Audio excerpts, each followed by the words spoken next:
Alors, on parlait, Patrice, tout à l'heure des combats de la relève. Eh bien, on en a un qui a été présenté au Colisée de Québec le 24 avril dernier entre le Roumain et Montréalais d'adoption, Lucian Boutet, contre Zane Marks de Bâton Rouge.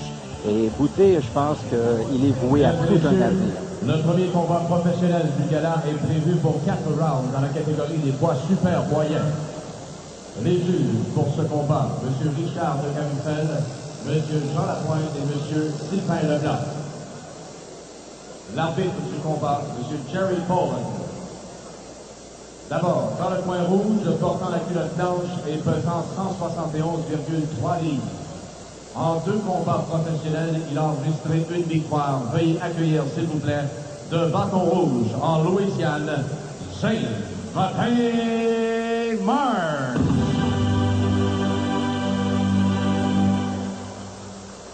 Son adversaire, dans le coin bleu, portant les culottes noires et blanches et pesant 171,5 livres. Il a une fiche professionnelle parfaite de 3 victoires en 3 combats. Ces 3 victoires acquises par KO. Mesdames et messieurs, de Montréal, le champion des Jeux de la francophonie en 2001, Lucian le tombeur Boutet.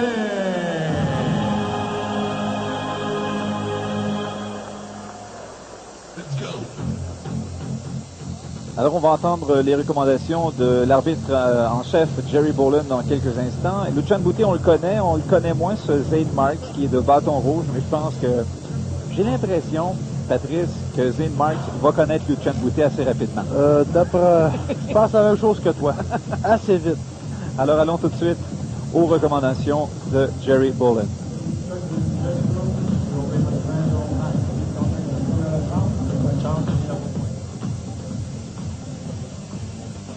Alors, il y avait une partie des recommandations en français de la part de M. Boland. Je ne sais pas si Lucian Boutet a compris, ni Zane Marks, en tout cas, je pense qu'il savait ce qu'il voulait dire. On regarde la fiche des 2 boxeurs, bon, 23 ans les deux, portée supérieure du côté de Boutet. Et l'année de début chez les professionnels, c'est 2003 pour Boutet, mais là, c'est une carrière qui vient de s'amorcer du côté de Marks. Et c'est tout un début de carrière quand on affronte un gars comme Lucian Boutet. Boutet, on a vu 4 rounds d'expérience. C'est pas compliqué, hein. La raison pourquoi, c'est que généralement, ses adversaires ne durent pas tellement longtemps devant lui sur le ring.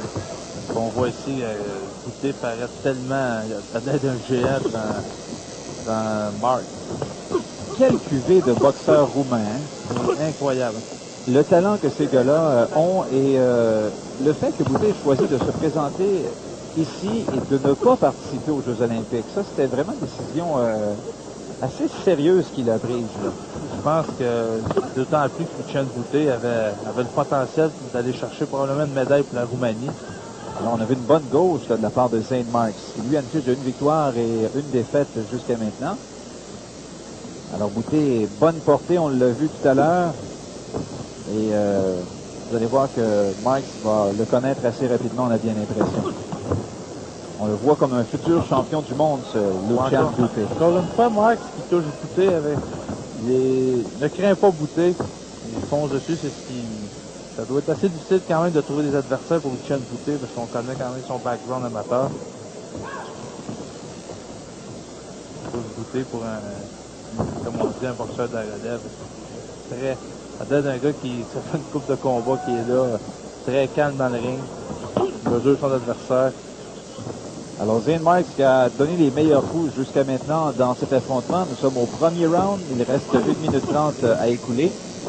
Et là, Boutet a surtout étudié son adversaire. Il est beaucoup plus petit que lui, d'ailleurs. Alors voilà les premiers coups donnés par Boutet dans ce combat-là. Premiers coups qui ont atteint la cible. On voit que Ouf! Gauche qui a raté de peu. C'est dangereux ce que Marks a fait de tourner comme ça. Écoutez, on voit qu'il y a l'instinct. C'est tout de suite la réplique. Oh, encore une fois. Et là, le coup a fait mal. Le coup a fait mal. Oui, alors on aura un compte de Jerry Boland. Alors on verra si Marks va se relever. Mais là, ça a fait vraiment très mal. Et on a vu dans son visage la douleur.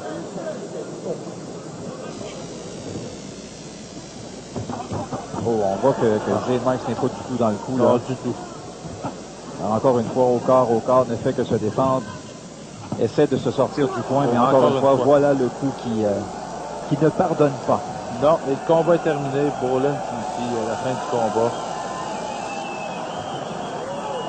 De toute façon, si on fait que ça continue, on serait arrivé là pareil. Alors, Lucian, le tombeur Boutet qui savourait une autre victoire, sa 4e et 4 par mise hors de combat. Alors, tout un début de carrière pour lui. Je pense qu'on mise énormément là sur le futur de ce gars-là. On le voit comme un futur champion du monde. Alors pourtant, c'était plutôt bien commencé pour Zane Marks, qui avait appliqué là, quelques bons coups et on voit la puissance de Boutet. Dès qu'il a décidé d'ouvrir la machine, ben merci, bonsoir. Son adversaire n'était plus là. Donc c'était tout un uppercut au corps. Et encore le même coup au corps. Ça pardonne pas. Encore une fois, au corps, à la tête, et là, a tenté de se sortir du coin, mais bonsoir. Le coup au foie. Oui. Et on voit que aujourd'hui, les boxeurs ne cherchent plus rien que le KO à la tête, au menton. On travaille au corps. On a vu des boxeurs récemment. Le coup de Gatti à l'endroit de Léonard Dorin qui avait été appliqué à peu près au même endroit. Les boxeurs se protègent énormément sur le secteur du corps, mais est-ce que ça prend pas un boxeur très, très talentueux, justement, pour aller atteindre le point qui fait mal? Oui, mais je pense aussi que le fait talentueux d'avoir la coordination. Souvent, quand on touche le coude, c'est très douloureux aussi pour le boxeur qui envoie le coup parce qu'on sait que c'est des gants de 10 ans. Mesdames et messieurs, le gagnant par arrêt de l'arbitre Jerry Boland à 2 minutes 35 du premier round, Lucian, le tombeur Boutet.